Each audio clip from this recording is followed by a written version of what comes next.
Okay.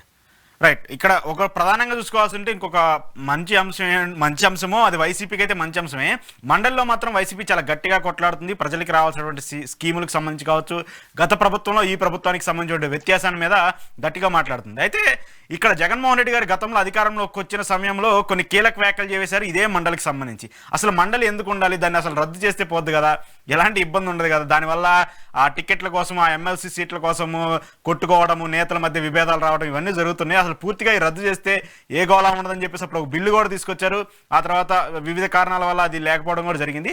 ప్రస్తుతం మండలి అయితే కొనసాగుతుంది. సో ఇప్పుడు ఏదైతే ఆయన కూల్చేద్దాం అనుకున్నారో ఇప్పుడు అదే ఆయన కాపాడుతుంది అనుకోవచ్చా?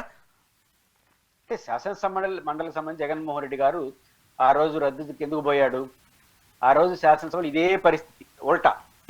అధికారంలో వైసీపీ ఉంటుంది, ఫుల్ మెజారిటీ 151 సీట్లు. శాసన మండలేమో తెలుగుదేశం గ్రిప్ లో ఉంటుంది.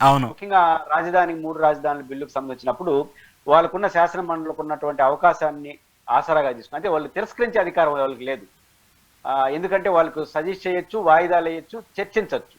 ఆ చర్చించే విశేష అధికారాన్ని ఉపయోగించుకొని దాన్ని ఇన్ టైంలో చెప్పకుండా వాళ్ళ చేతిలో పెట్టుకున్నారు. శాసనసభ పెట్టుకునే ప్రయత్నం చేసినారు. అందువల్ల వీళ్ళు మొత్తాన్ని ఈ శాసన మండలి ఆధారం చేసుకుని అడ్డుకుంటున్నారు, అడ్వైజ్ చేయకుండా. కాబట్టి ఈ శాసన మండలి ఉండకూడదనే యాంగిల్లో జగన్మోహన్ రెడ్డి గారు వెళ్ళారు. అయితే ఇప్పుడు ఆ నైతికత వచ్చినప్పుడు జగన్మోహన్ రెడ్డి గారు ఏమంటాడు?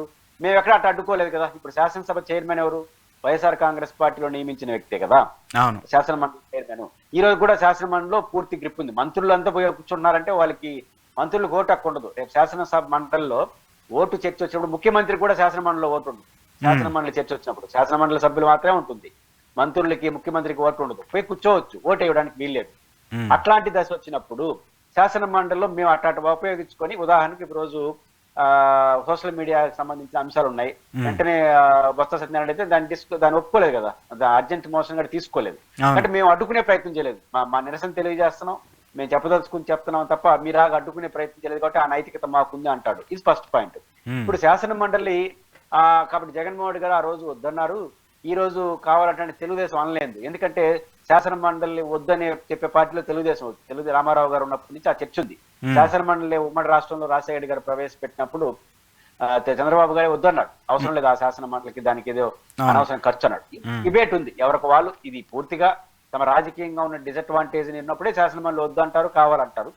దీనికి పెద్ద ప్రయారిటీ ఉండదు. బట్ శాసన మండలి వాళ్ళు ఉపయోగించుకుంటున్నారు అంటే అర్థం అలాంటి వాతావరణం మాకు రావాలంటే సంఖ్యత లేదు. కాబట్టి ఆ హోదా ఇస్తే మేము అదే రోల్ శాసనసభలో కూడా పోషిస్తామని జగన్మోహన్ రెడ్డి గారు సహజంగా అంటాడు. ఓకే.